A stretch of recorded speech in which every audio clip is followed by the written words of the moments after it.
என்னாச்சுங்க? ஒன்றும் இல்லை, நம்ம கிளம்பலாம். ஆமா, அவர் எங்க காணோம்? வெளியே இருக்காரு. போலாம்.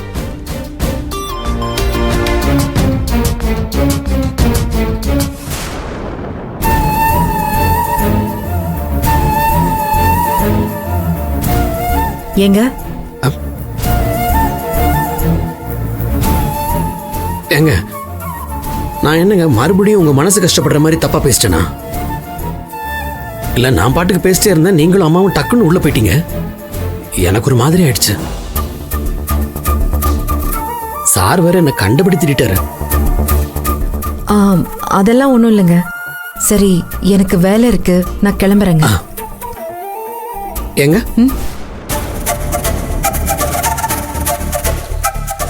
ஆஹா, மறுபடியும் ஏதோ ஆரம்பிக்க போறான். சொல்லுங்க. அது நீங்க தப்பா எடுத்துக்கலன்னா நான் ஒண்ணு கேட்கலாமா? அது இந்த புல்லட் ரொம்ப நாளா ஓடாம அப்படியே நிக்குதுங்களா?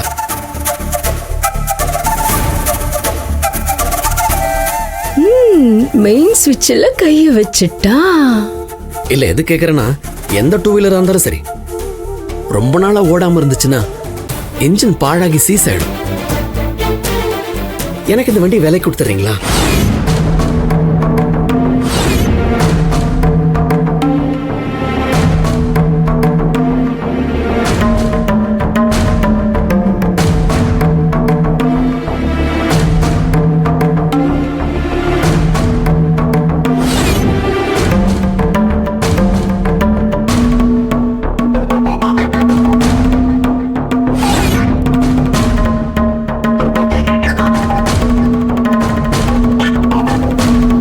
இவரை எப்படி ஒழிச்சு கட்டுறதுன்னு நினைச்சேன். அவரா வந்து சிக்கிட்டாரு. கேட்டது புல்லட் இல்ல, அவங்க புருஷன் ஞாபகமா இருக்கிற ஒரு உணர்வை. பிரதர், இன்னைக்கு நீங்க செம்மையா வாங்கி கட்டிக்க போறீங்க. இதோட இந்த வீடு இருக்கிற திசை பக்கமே வர மாட்டீங்க.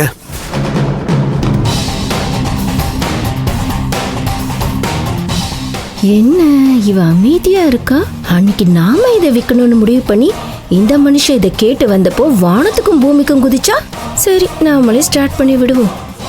வினு, அவர் ஏதோ கேக்குறாரு, நீ அமைதியா நின்னுட்டு இருக்க. இல்லைங்க, அதை விற்கிற மாதிரி எண்ணம் எதுவும் இல்லை. அட, என்ன இது சப்புன்னு முடிஞ்சிருச்சு? இன்னைக்கு இல்லைன்னா பரவாயில்லைங்க, என்னைக்காவது ஒரு நாள் உங்களுக்கு இந்த வண்டி யாருக்காவது கொடுக்கணும்னு தோணுச்சுன்னா நீங்க இதை எனக்கு தான் கொடுக்கணும். என்னால உடனடியா முழு பணத்தை எல்லாம் கொடுக்க முடியாது. கொஞ்சம் கொஞ்சமா பணத்தை கொடுத்து கழிச்சிடறேன். அது என்னமோ தெரியலீங்க, இந்த வண்டியை பார்க்கும்போது இந்த வண்டி என்கிட்ட என்ன வந்து ஓட்டு ஓட்டு அப்படின்னு சொல்ற மாதிரியே எனக்குள்ள ஒரு ஃபீலிங். மறுபடியும் சொல்றேங்க, இந்த வண்டி நீங்க வேற யாருக்கும் கொடுக்க கூடாது. இந்த வண்டி யாருக்காவது கொடுக்குறீங்கன்னா ஃபர்ஸ்ட் சாய்ஸ் நான் தான். சரிங்களா?